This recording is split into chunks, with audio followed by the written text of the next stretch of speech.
इसलिए अपने मनोबल को ऊंचा करो। ये लोकतंत्र है, जिनके पास लोग होते हैं, जिनको उनका राज होता है। लोग आपके पास हैं, लेकिन राज कैसे आएगा इसका तरीका आपको बता देता हूं।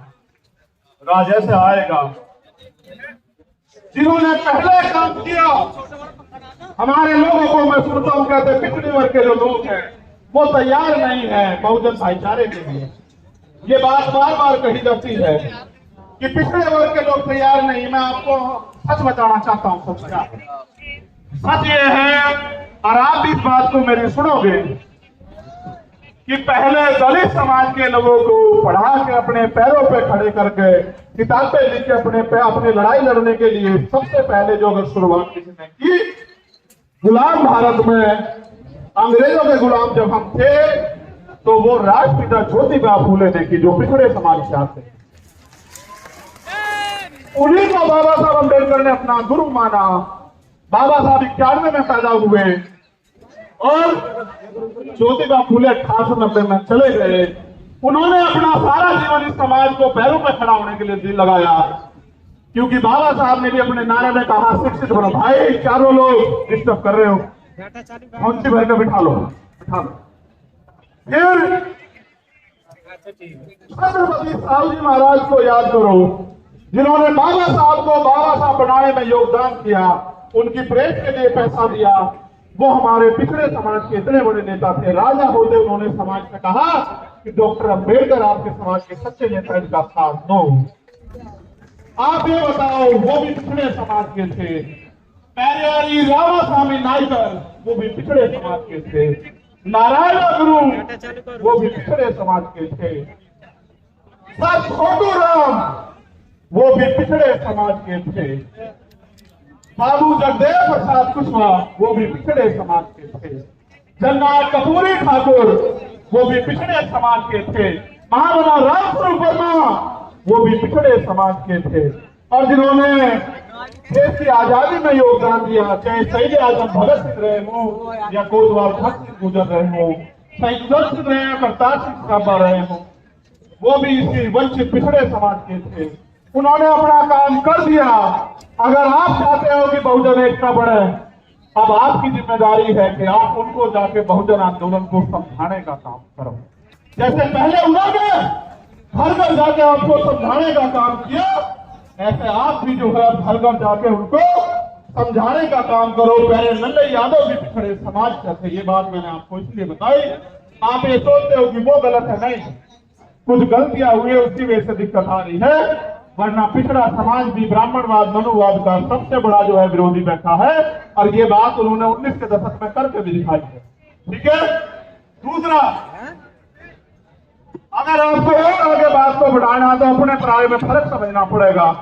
जब सब लोगों ने रास्ते बंद कर दिए और कहा बाबा साहब अम्बेडकर,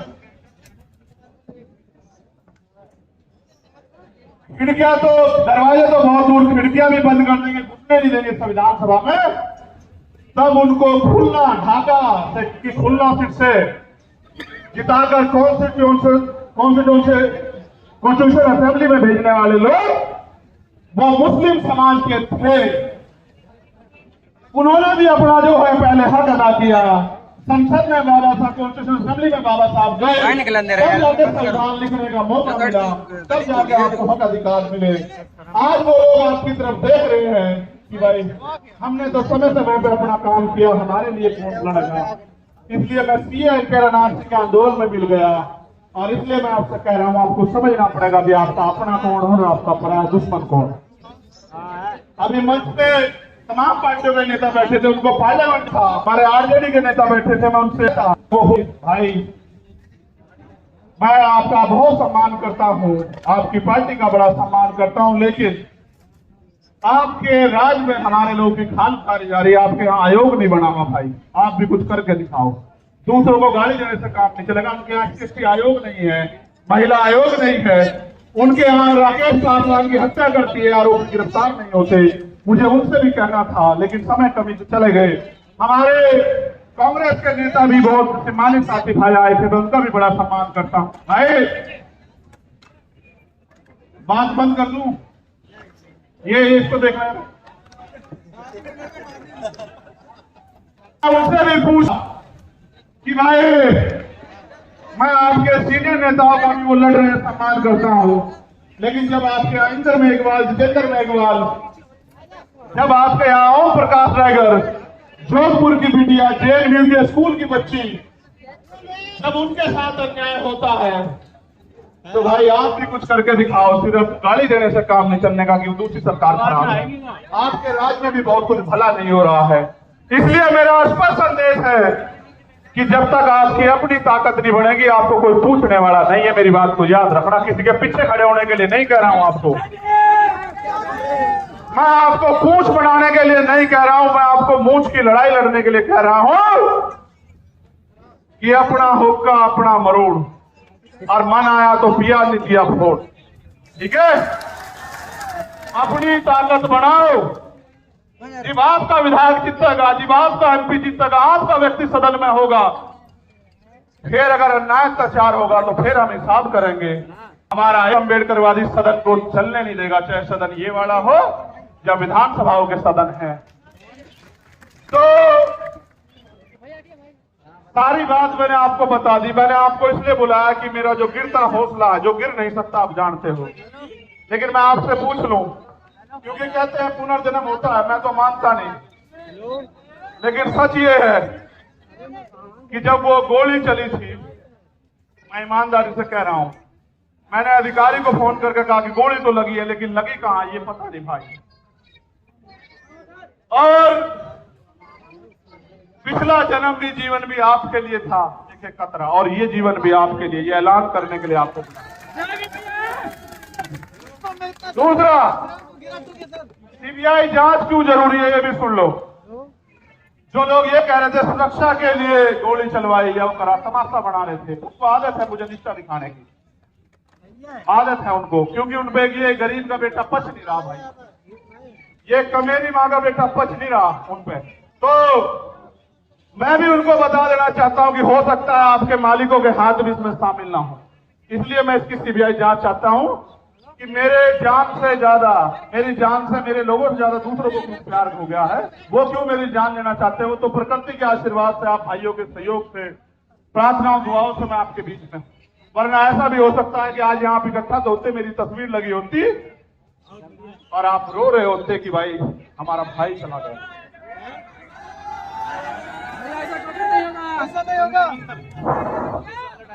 मैं जानता हूं कैसे कैसे उधार पैसे लेकर आए होंगे, और आने जाने के बाद जब खबर आएगी कि आप तक कोई और मुसीबत ना पड़ जाए, लेकिन जब आप अपनी जगह से नहीं हिलते तो फिर मेरे साथ कोई मुसीबत आ जाए, मुझे भी हिलने का मेरा मन नहीं करता।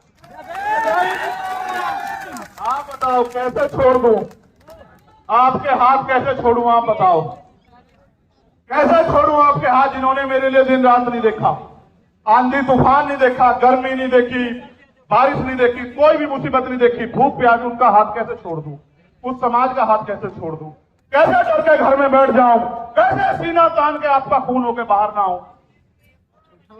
इसलिए यहां मैदान में हूं, ये मत समझना डर गया हूं, जिस दिन डर गया आप ये समझना कि मर गया हूं। जब तक जिंदा हूं पूरी ताकत से इस लड़ाई को लड़ूंगा। दिल्ली के भी बहुत साथी आए, मध्य प्रदेश के बहुत साथी आए, 22-23 स्टेट से साथी आए, थोड़े थोड़े अपना अपना प्रतिनिधित्व करने के लिए। 2-2 हजार किलोमीटर से लोग आए, उड़ीसा से आए, झारखंड से आए, तेलंगाना से आए, कर्नाटक से आए, त्रिपुरा से आए, असम से आए, बंगाल से आए, बिहार से आए, राजस्थान से आए, कश्मीर से आए, पंजाब से आए, हरियाणा से आए, यूपी से आए। यूपी वालों का तो खून हो तो भाई, खून तो सभी का हो, वो ज्यादा मेहनत कर रहे हैं आजकल। तो मैं आपके आगे ज्ञापन पढ़ता हूं, आप ज्ञापन को गौर से पढ़ ले, सुन लेना एक बार। बहुत महत्वपूर्ण है ये ज्ञापन, और ये ज्ञापन इसलिए जरूरी है कि एक छोटी सी मांग इसमें मुझसे जुड़ी हुई है, लेकिन बाकी मांग बहुत मुझसे जुड़ी हुई नहीं है, समाज से जुड़ी हुई है। भाई चंद्रशेखर तो अकेला आदमी मर जाएगा, लेकिन इस समाज के साथ जो न्याय हो रहा है उसका हिसाब तो करना पड़ेगा ना, ये उसका हिसाब नहीं करने के। क्या हम इस देश में, आप बताओ, मरने के लिए पैदा हुए हो? मणिपुर की बच्चियां याद हैं, देखो हमारे साथ तो शोषितों के साथ ये सदियों से होता आया। वीडियो भले ही वायरल ना होती हो लेकिन होता तो आया है। लेकिन अब ये बंद होना चाहिए नहीं होना चाहिए, आप बताओ। तुम क्या आगे ज्ञापन पढ़ूंगा, हम आज वो राष्ट्रीय अध्यक्ष जी पढ़ेंगे। जो ज्ञापन है उस पर गौर कर लो, मीडिया के साथी भी ज्ञापन चला देना भाई। भाई कान से सुन लो।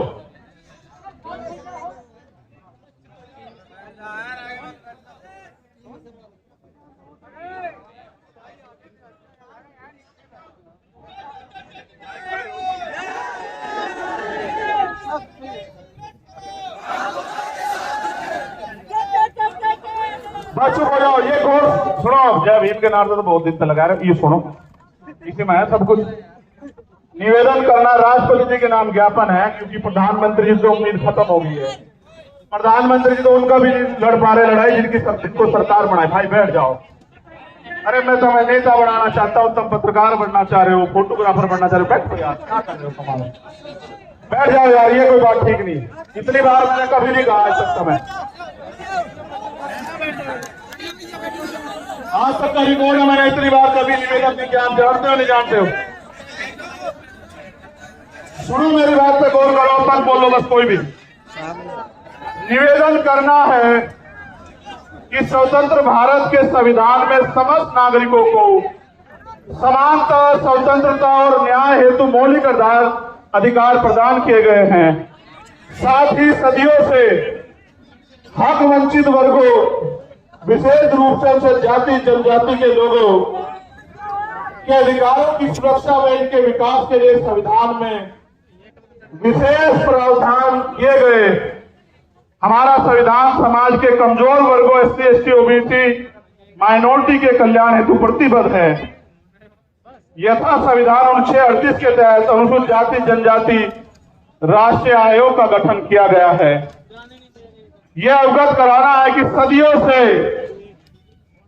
एससी, एसटी समुदाय के लोग सामंतवादी और घृणित जातिवादी, क्रूर मनोवादी मानसिकता का शिकार बनाए जा रहे हैं।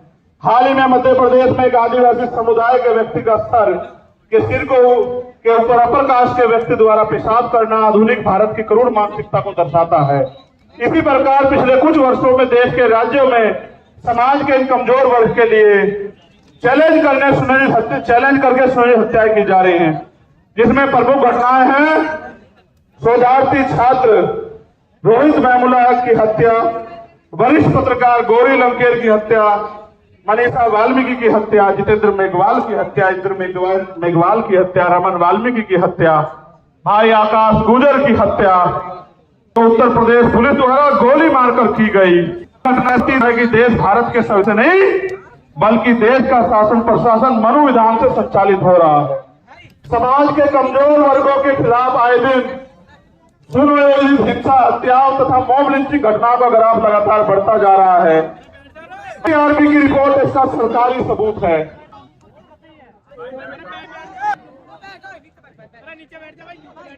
मैं आपको एक एक मांग पढ़ता हूं, पढ़ूं भाई। आप समर्थन भी करना होना चाहिए नहीं होना चाहिए, ठीक है? क्योंकि भारत एक तांत्रिक गणराज्य, हमारा बुद्धिजीवी समाज भी सुने कि हम अपने लिए लड़ रहे हैं या समाज के लिए लड़ रहे हैं। हम आपकी वोट से बने वो नेता नहीं जो राज्यसभा, विधानसभा, लोकसभा में तलवे चाट रहे आरएसएस और भारतीय जनता पार्टी के। हम आपका खून है, कल भी लड़ रहे थे, आज भी लड़ रहे और हमेशा सड़कों पे लड़ते रहेंगे। क्योंकि भारत एक लोकतांत्रिक गणराज्य है। देश 80% लोग एससी, एसटी, ओबीसी व अल्पसंख्यक समुदाय के हैं, जबकि हाई जुडिशरी अर्थात सुप्रीम कोर्ट व हाई कोर्ट में इन वर्गों का समुचित प्रतिनिधित्व नहीं है। इसके लिए इन वर्गों के जजों की अनुपालन सुनिश्चित की जाए। मैं एक उदाहरण देता हूं। यूपी में पिछले 10 साल में समाज का एक भी बच्चा भर्ती नहीं हुआ, आप चेक करा लेना। उन्होंने एक षड्यंत्र कर रखा है, हम उनको हरा देते हैं कंपटीशन में, इंटरव्यू में वो हमें हरा देते हैं। उन्होंने कहा इंटरव्यू में 80 नंबर नहीं आएंगे तो भाई कामयाब नहीं मानेगा। 70 से 79 देगा हमारे लोगों ने। आप देखो, लोकतांत्रिक भारत में एक जज नहीं बना पिछले 10 साल। इस बात को कितनी साजिश पिछड़े वर्ग के चारों बात इसलिए बता रहा हूं कि आपके नेता जिन्होंने जिनको आपने वोट से बनाया उनको एक दिखाई नहीं देता भाई। जब आपका जज नहीं होगा तो फिर 10 लाख का जुर्माना तो लगेगा भाई, या नहीं? फिर संविधान के अनुच्छेद दूसरी मांग है, ये होनी चाहिए नहीं होनी चाहिए? पहले वाली होनी चाहिए। संविधान के अनुच्छेद 38 के तहत गठित राष्ट्रीय अनुसूचित जाति जनजाति आयोग कोई संवैधानिक संस्था है। इस आयोग को प्रत्येक राज्य में गठन हो, जिसके अध्यक्ष सेवानिवृत्त हाईकोर्ट के जज हो। इस प्रकार जिला स्तर पर आयोग का गठन किया जाए तथा भारत के प्रत्येक जिले में SC/ST executive exclusive special court की स्थापना की जाए, जो केवल SC/ST एक्ट में दर्ज केसों की सुनवाई करे और आयोग उनकी निगरानी करे। और इसलिए मैंने कहा कि बिहार वालों को भी अपने यहां आयोग बना देना चाहिए। ठीक है, ये होना चाहिए नहीं होना चाहिए? होना चाहिए। ठीक है, बहुत अच्छे। SC/ST एट्रोसिटी एक्ट 1989 वन 4 जिला स्तर पर जिलाधिकारी की संस्तुति में जांच प्रक्रिया की निगरानी वरिष्ठ अधिवक्ताओं की कमेटी का गठन। SC/ST जघन्य अपराधों जिसमें कम से कम 7 वर्ष की सजा हो, पीड़ित परिवार को आर्थिक सहायता राशि कम से कम जो भी 8,25,000 रुपए मिलती है 50 लाख रुपए की जाए, पीड़ित परिवार के सदस्य कार्य नौकरी दी जाए। बताओ सहमत नहीं सहमत हो? भाई मंच के लोग हाथ नहीं उठा रहे हो, तो हम एक तरफ हो गए। चलो आगे बढ़ो। सरकारी कर्मचारी उच्च पदों पर SC/ST OBC वर्ग के अधिकारियों कर्मचारियों का उच्च पदों पर समुचित प्रतिनिधित्व हेतु प्रमोशन में रिजर्वेशन का प्रावधान किया जाए तथा इन वर्गों का बैकलॉग कोटा पूर्ण करने के लिए विशेष भर्ती अभियान चला जाए। हमारे बहुत सारे अधिकारी कर्मचारी आए हैं, आप भले धीमे धीमे हमारे साथ खड़े हो रहे हो, हम आपके साथ खड़े हैं। प्रमोशन में रिजर्वेशन SC/ST OBC को लागू करवा कर देंगे, इस देश में याद रखियो। सन 1931 के बाद देश में आज तक जाति आधारित जनगणना नहीं की गई, अतः जाति आधारित जनगणना की हम पुरजोर मांग करते हैं तथा जिसकी जितनी संख्या भारी उसकी उतनी हिस्सेदारी के तहत देश में वास्तविक लोकतंत्र कायम हो सके एवं जनसंख्या के अनुपात में आरक्षण बढ़ाया जाए। आप चाहते हो जातिगत जनगणना हो? ठीक है। यह है कि सरकारी उपक्रमों तथा संस्थानों का निजीकरण संविधान की लोक कल्याणकारी राज्य की अवधारणा के खिलाफ है, क्योंकि यह सरकारी नौकरी में आरक्षण को समाप्त करने की साजिश है। अतः निजीकरण पे तत्काल प्रभाव से रोक लगाई जाए। आप इस पे सहमत हो? जब हमारी सरकार आओगी सारा जिनका निजीकरण हुआ उनका राष्ट्रीयकरण कर देंगे, आप चिंता मत करो। केंद्र और राज्य सरकार के सभी कर्मचारियों के लिए पुरानी पेंशन लागू की जाए। यह है कि सेना में अग्निवीर स्कीम को खत्म कर पुरानी भर्ती व्यवस्था लागू हो। आपने देश की सुरक्षा के साथ खिलवाड़ की और नौजवानों के भविष्य के साथ लोग अग्निवीर से वापस लौट रहे हैं, इसको भी हम ही करा के देंगे और किसी में हिम्मत नहीं। ठीक है। भारत एक कृषि प्रधान देश है, किसान देश की रीढ़ है, अतः किसानों की MSP की समय कानूनी लीगल गारंटी सुनिश्चित की जाए।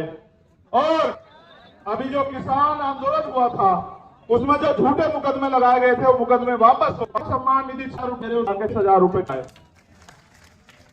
यह है कि संविदा नौकरी भर्ती को तत्काल खत्म किया जाए।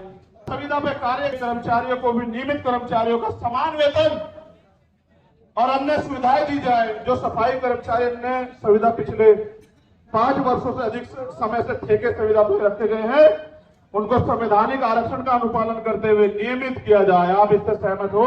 सहमत हो। पहले तो ठेकेदारी होनी नहीं चाहिए, मगर जो ठेकेदारी पे है अगर सरकारी कर्मचारी को 50,000 रुपए मिल रहे तो उसको भी 50,000 रुपए मिले। ये बात सहमत हो? और सफाई कर्मचारी दिल्ली के तैयार हैं आपकी मांग हम अगले 1 महीने पूरी करवाने के लिए। यहाँ की सरकार सभी निपटेंगे, आप चिंता न करिए। यूनिफॉर्म सिविल कोड लागू करने से पूर्व सामाजिक और आर्थिक गैर बराबरी समाप्त की जाए तथा सिख और लैंगिक स्थापना समानता स्थापित की जाए। उसके बाद UCC पे आपसे बात करेंगे। अगर आप अल्पसंख्यकों के विरोध में कोई भी कानून लाओगे हम उसका ड्राफ्ट पढ़ेंगे आपकी ईंट से ईंट बजा देंगे सरकार के लोगों, इस बात को याद रखना। और भाई आखिरी मांग ये है, मैंने कहा था राष्ट्रीय अध्यक्ष जी पढ़ देंगे, मैं मांग बता देता हूं कि इस घटना की सीबीआई जांच हो और सुरक्षा तो भाई समाज ही करेगा, थारे मांगने दे देने वाले तो है नहीं। लेकिन बड़ी बात यह है, ये समझना पड़ेगा कि देश के जब सरकार के नेताओं को सुरक्षा मिल सकती है तो हमारे नेताओं को भी सुरक्षा मिलनी चाहिए। सरकार आती जाती रहती है, हम भी टैक्स देते हैं, आप भी टैक्स देते हो, हमारी संख्या ज्यादा, हमारा टैक्स ज्यादा है, ये सुरक्षा आपको क्यों? आपकी तो सरकार है, आप पर कौन गोली चला रहा है? गोली तो हम दलित पिछड़े अल्पसंख्यकों की छाती से निकल के जा रही है, इसलिए सुरक्षा की जाए। मुख्यमंत्री जी उत्तर प्रदेश को मैं कहना चाहता हूं, अगर वो संत है और अगर वो न्याय की बात करते हैं, कानून के राज की बात करते हैं, तो वो वहां से पैरवी करें। और केंद्र सरकार अगर सच्ची है, उनका हाथ नहीं है स्टेट गवर्नमेंट का और केंद्र गवर्नमेंट का, तो वो रिक्वायरमेंट को जो है, जो यूपी गवर्नमेंट भेजे, उसको फाइनलाइज करके ऑर्डर करे सीबीआई जांच के। हम बताएंगे कि इसमें सांप चूहे शामिल हैं या बड़े बड़े अजगर जो है शामिल हैं। आपको पता है पहलवानों के मामले में न्याय कैसे हुआ, आपने देखा, आपको याद है, पहलवानों का समर्थन भी हमारे साथ है। और यहां मणिपुर की कुछ बेटियां भी बैठी हैं, वो मिलना चाहती है, मैं उनको भी सुनूंगा। और हमारी बहन प्रतिभा जी, वो भी यहाँ आई हैं, जो पूर्व विधायक है नवलगढ़ से, उनका भी धन्यवाद। बहुत सारे साथी जिनके नाम छूट गए, यहाँ ओम प्रकाश रहेगा, हमारे छोटे भाई की सिस्टर,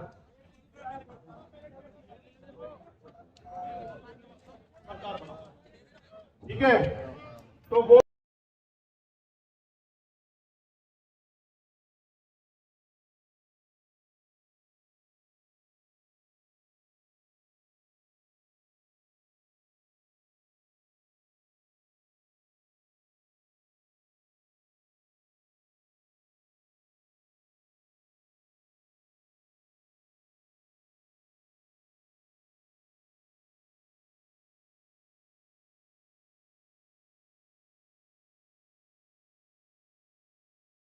जान की रक्षा तो हो जाएगी, चलो सुरक्षा भी इंतजाम हो जाएगा, लेकिन आम जमीन पर तो आप लोग भी लड़ रहे हो। पूरे भारत में बिहार हो, राजस्थान हो, यूपी, उत्तराखंड हो, आपकी रक्षा कौन करे? आप गोली चल सकती है। इसलिए हमें सुरक्षा की नहीं, अपनी सुरक्षा की नहीं, समाज की सुरक्षा है। इसलिए सुरक्षित माहौल लागू है, और अगर सरकार पे सुरक्षित माहौल लागू नहीं हो, 4 कुर्सी छोड़े, क्यों जबरन चिपक के बैठे हो भाई? आप मणिपुर को न्याय नहीं दे सकते, आप राजस्थान में न्याय नहीं दे सकते, आप बिहार बंगाल में न्याय नहीं दे सकते, आप दिल्ली में न्याय नहीं दे सकते, आप मध्य प्रदेश में और केंद्र से न्याय नहीं दे सकते। तो भाई हम अपने लोगों को ये कहना चाहते हैं, आप सब लोगों के सहयोग से, कि राजस्थान के लोग मेहनत करने पे आ जाओ, मध्य प्रदेश के लोग मेहनत करने पे आ जाओ, छत्तीसगढ़ के।